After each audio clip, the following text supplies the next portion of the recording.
नमस्कार। चित्तौड़ दर्शन में आज समाचार में पुनः आप सभी का स्वागत है। चित्तौड़ दर्शन में आज समाचार में काफी कुछ है, इसलिए समाचारों को आप पूरा देखेंगे, अंत तक देखेंगे तो आपको मालूम पड़ेगा कि चित्तौड़गढ़ में आज क्या हुआ और काफी महत्वपूर्ण घटनाएं आखिरकार चित्तौड़गढ़ में क्या रही। चित्तौड़गढ़ जिले के बड़ी सादरी कस्बे में एक सुने मकान से बुधवार को अज्ञात चोर 16 तोला सोना, 3 किलो चांदी एवं 6 लाख की नकदी ले उड़े। अभय कुमार नामक इस व्यक्ति के घर में चोरी होने की जानकारी है। घटना के समय अभय कुमार एवं उनके परिवार के सदस्य अन्य स्थानों पर गए हुए थे, तभी अज्ञात चोर उनके घर में प्रवेश कर गए और ताला तोड़ने के बाद पूरे मकान की तलाशी लेकर लाखों रुपए के जेवरात एवं 6 लाख रुपए की नकदी ले उड़े। घटना की जानकारी मिलने पर पुलिस मौके पर पहुंची। न नौकरी मिली, न आश्वासन मिला और लौटना पड़ा बेरंग। उम्मीद के साथ आए थे कि नौकरी मिलेगी, नौकरी नहीं तो आश्वासन मिलेगा। अपने परिवारजन के सदस्यों को भी साथ लेकर आए ताकि वह भी यह खुशखबरी सुनेंगे। विभिन्न बेरोजगार युवाओं ने जगह जगह जब मुख्यमंत्री के फोटो के साथ बड़े बड़े बैनर देखे कि चित्तौड़गढ़ में बुधवार को रोजगार सहायता शिविर आयोजित हो रहा है, तो वह काफी उम्मीदों के साथ इस शिविर में भाग लेने के लिए पहुंचे, जो कि चित्तौड़गढ़ के ग्रामीण हाट बाजार में लगाया गया। लेकिन यहां केवल भीड़ के अलावा कुछ भी दिखाई नहीं दिया। भीड़ जुटाने के नाम पर बाहर से भी स्कूली छात्राओं को भी बुला लिया गया। मंगलवार से भी कई स्कूली छात्राएं यहां पहुंची, जिनसे बातचीत करने पर ज्ञात हुआ कि वह तो अभी केवल 10वीं कक्षा की पढ़ाई कर रही है। अन्य बेरोजगारों से पूछा तो उन्हें बताया गया कि चित्तौड़गढ़ में एक कंप्यूटर की ट्रेनिंग देने वाले नियोजक ने अपना काउंटर लगा रखा है और यह कहा जा रहा है कि पहले 45 दिन की ट्रेनिंग दी जाएगी, उसके बाद आपको कंप्यूटर से संबंधित कोई जॉब दिलवा दिया जाएगा। लेकिन ठोस आश्वासन के नाम पर शून्य। और भी बहुत कुछ इस शिविर में देखने को मिला। यह शिविर दोपहर 3 बजे तक होना था, लेकिन समय से पहले ही जैसे ही जिला कलेक्टर इस शिविर का अवलोकन करने के बाद रवाना हुए, ये नियोजक भी अपने बैनर समेटकर यहां से जाते हुए दिखाई दिए। जिला प्रशासन एवं जिला रोजगार कार्यालय द्वारा चित्तौड़गढ़ में बुधवार को रोजगार सहायता शिविर का आयोजन ग्रामीण हाट बाजार में किया गया और इस शिविर में भाग लेने के लिए कई बेरोजगार इस उम्मीद के साथ आए कि उन्हें यहाँ रोजगार मिल पाएगा। लेकिन जैसे ही अंदर हम प्रवेश हुए, वहाँ एक बालक बाहर चौकीदारी करते हुए देखा गया, जिसने बताया कि वह यहाँ पर लोगों का ध्यान रख रहा है और उसे यहाँ पर नियुक्त कर रखा है, जो कि बाल श्रमिक था। और इस शिविर का जब हमने अवलोकन किया तो दोपहर 3 बजे तक का इस शिविर का समय था। लेकिन पहले काउंटर पर हमने देखा कि एक कंप्यूटर की दुकान के कई पैम्पलेट आदि रखे हुए थे और इसमें जो आशार्थी यहाँ आ रहे थे उन्हें बताया जा रहा था कि 45 दिन का उन्हें ट्रेनिंग दी जाएगी, उसके बाद रोजगार दिया जाएगा। लेकिन जब हमने उनसे ये पूछा कि 45 दिन की ट्रेनिंग में किसी तरह का कोई शुल्क तो नहीं लिया जाएगा, तो उन्होंने कहा कि 1100 रुपये का शुल्क लिया जाएगा। जबकि कुछ काउंटर ऐसे भी थे जहाँ की समय से पहले ही नियोजक रवाना हो चुके थे और ऐसे काउंटर खाली हमें सुने स्थिति में दिखाई दिए। पूछताछ करने पर ज्ञात हुआ कि जिला कलेक्टर जब आए थे तो यहाँ सभी नियोजक मौजूद थे, लेकिन जैसे ही वहाँ से रवाना हुए कई नियोजक अपने बैनर समेटते हुए देखे गए। जब अतिथि ही चले गए तो और उन्होंने बैनर देख लिया, तो फिर बाद में आखिरकार बैनर किसे दिखाना है, ये तो केवल एक औपचारिकता थी। औपचारिकता जब पूरी हो गई तो आखिरकार इस बैनर का क्या काम और उनका क्या काम। इंसाफ से पूछा गया कि अब तो समय नहीं हुआ है, तो उन्होंने बताया कि बारिश की संभावना है, उन्हें काफ़ी दूर जाना है, इस कारण वह जा रहे हैं। हालांकि कई आशार्थी विभिन्न काउंटर पर जाकर बार बार सवाल करते रहे कि उन्हें नौकरी मिलेगी या नहीं, लेकिन नियोजक संतोषजनक जवाब नहीं दे पाए। शिविर में भाग ले रही प्रमुख कंपनियों में से जब हमारी नज़र एक पर पड़ी तो एक उस निजी विश्वविद्यालय का नाम भी शामिल था जिसने यहाँ अपना काउंटर लगा रखा था, जो गत दिनों फर्जी डिग्री के मामले में न केवल राजस्थान में बल्कि पूरे देश में चर्चा के विषय में आ गया था और कई अधिकारी भी इस में अब तक गिरफ्तार हो चुके हैं। कई मामले की जांच अभी भी एसओजी द्वारा की जा रही है, लेकिन इसके बावजूद जिला प्रशासन द्वारा ऐसे निजी विश्वविद्यालय को यहाँ रोजगार देने के उद्देश्य से यहाँ पर स्थान देना चर्चा का विषय बना रहा। और जब हमने निर्धारित समय से पहले यहाँ देखा तो देखा कि अधिकांश काउंटर खाली थे, जबकि दोपहर के करीब 2:30 बजे ही कई नियोजक यहाँ से जा चुके थे।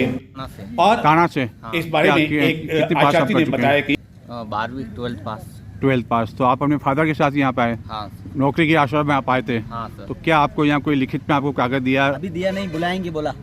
बुलाएंगे? अभी तो कुछ नहीं। कब बुलाएंगे ये नहीं बताया आपको? हाँ। ये नहीं बताया अभी?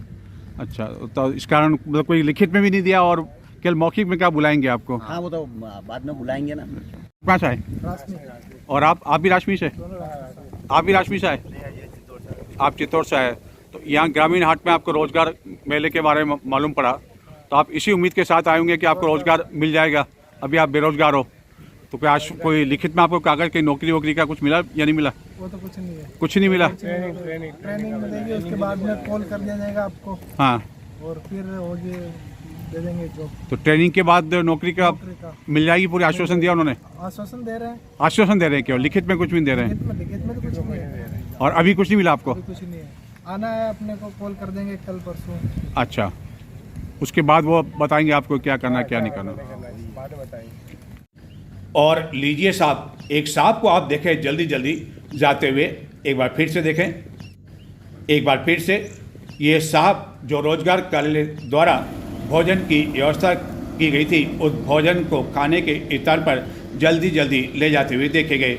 और जब हम भी इनके पीछे गए और देखा तो इस ग्रामीण हाट बाजार के बाहर एक शानदार इनकी कार खड़ी हुई थी।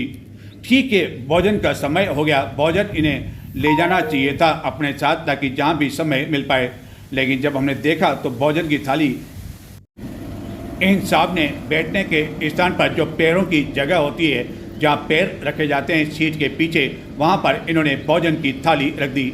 इतना भोजन का अनादर, बड़ा आश्चर्य हुआ।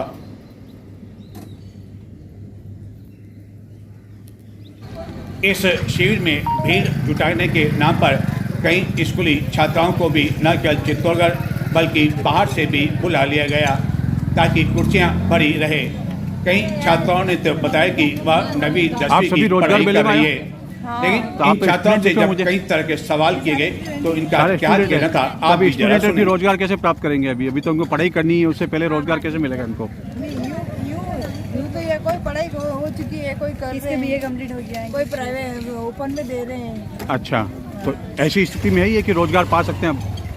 हाँ ये ना बहुत सारे, लेकिन ये देखो ये छोटे बच्चे हैं, ये तो नहीं कर सकते अभी, ये नहीं कर सकते अभी, ये छोटी बच्ची नहीं कर सकती अभी।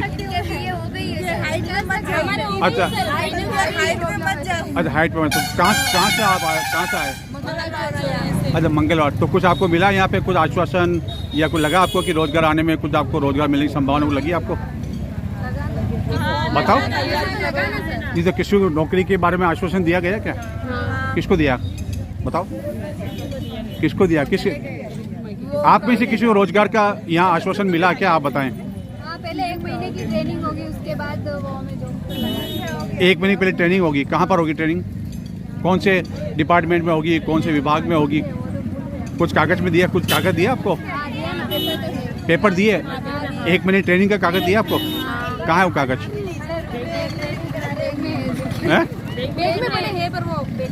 बैग में पड़े, लेकिन आपको ध्यान ही नहीं कि आपको 1 महीने कहाँ आपको रोजगार ट्रेनिंग मिलनी है, वो आपको ध्यान नहीं है। हाँ, अच्छा, तो एक महीने ट्रेनिंग के बाद इनको मिल जाएगा, वो रोजगार मिल जाएगा? टेली कोर्स कर सकते हैं। अच्छा, टेली कोर्स कर सकते हैं। नहीं तो कोर्स हुआ, ये तो एक पाठ्यक्रम जो आप पैम्पलेट आप बता रहे हैं, तो ये तो एक दुकान है, उस दुकान की जो ट्रेनिंग सेंटर में बताया है, ये तो एक मतलब परमानेंट रोजगार तो नहीं हुआ ना ये तो एक दुकान का पैम्पलेट आपको दिया गया। तो केवल निःशुल्क कोर्स है। अच्छा, वो केवल कोर्स है, उसका वो दिया गया। कोई ऐसा व्यक्ति है यहाँ पर जो सरकारी नौकरी के बारे में कोई आश्वासन मिला हो या कोई कागज मिला हो, कोई ऐसा कोई है? सरकारी नौकरी कुछ भी नहीं है, केवल आपको ट्रेनिंग के लिए दिया गया कि आप यहाँ ट्रेनिंग कर सकते हो। बाकी किसी सरकारी विभाग में कोई ट्रेनिंग का वो नहीं दिया आपको, वो किसी को भी नहीं मिला यहाँ पे। न्यायिक अधिकारी राकेश कुमार गोयल के बेगू ने अपने एक निर्णय में 5 अभियुक्तों को 10-10 वर्ष के कारावास की सजा से दंडित किया।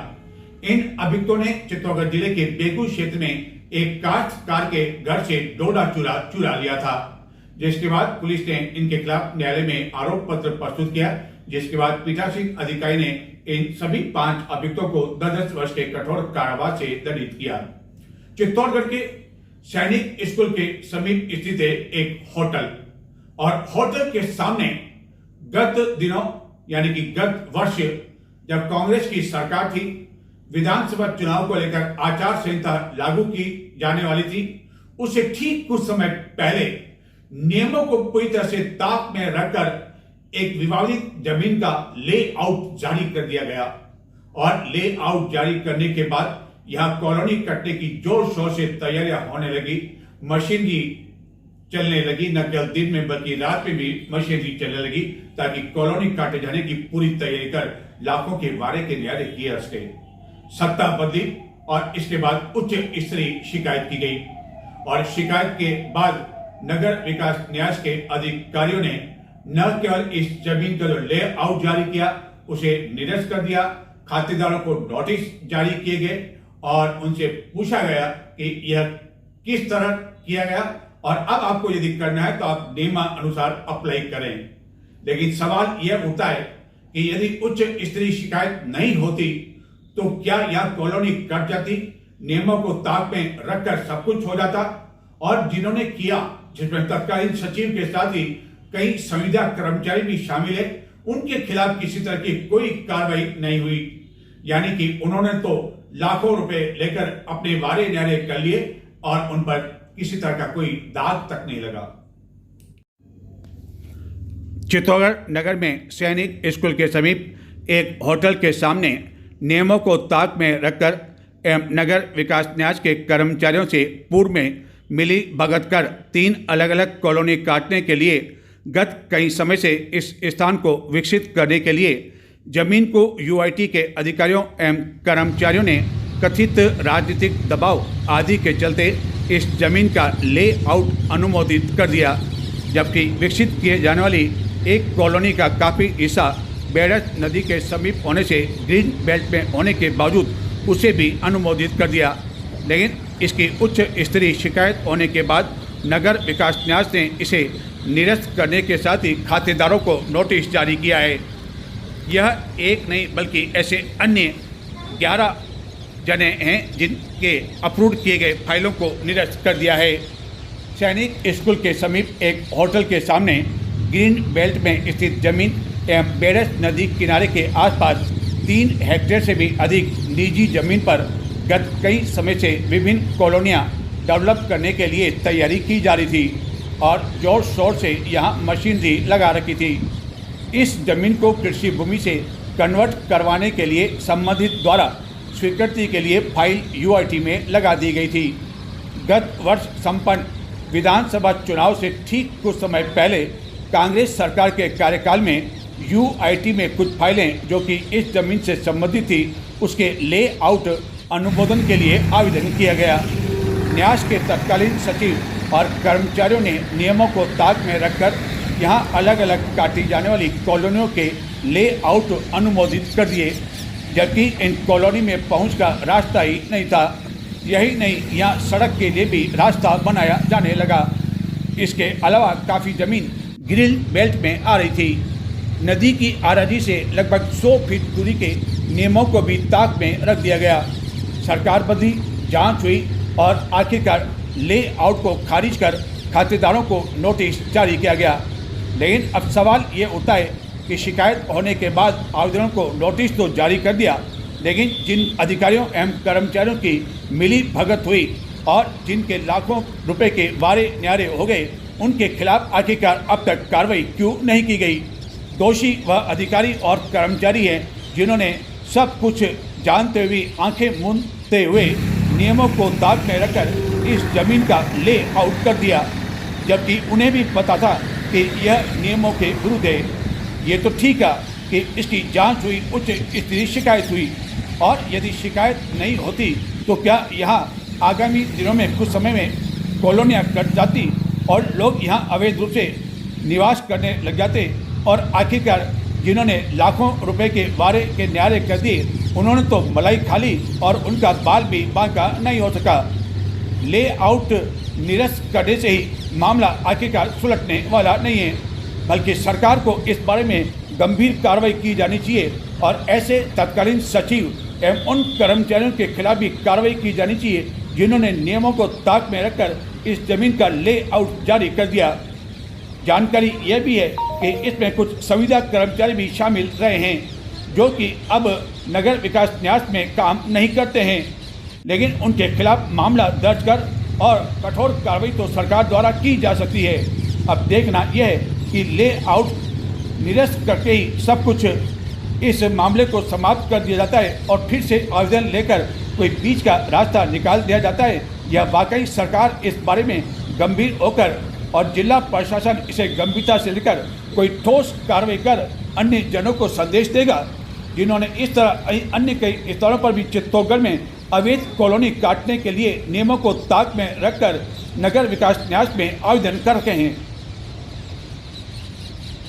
ये थे आज के समाचार। अब मुझे आगे दें, और जो चित्तौड़गढ़ से बाहर के दर्शक हैं उनकी जानकारी के लिए, चित्तौड़गढ़ में गत 2 दिनों से मानसून फिर से रूठे हुए हैं, जिसके कारण बारिश नहीं हो रही है और 23 फीट भराव क्षमता वाला जो गंभीरी बांध है वह लगभग 21 फीट के आसपास जो है बांध में पानी के हिलोरे ले रहा है। और अब देखते हैं बारिश कब होती है ताकि इस गंभीरी बांध का लेवल फिर से तेजी से बढ़ सके। नमस्कार।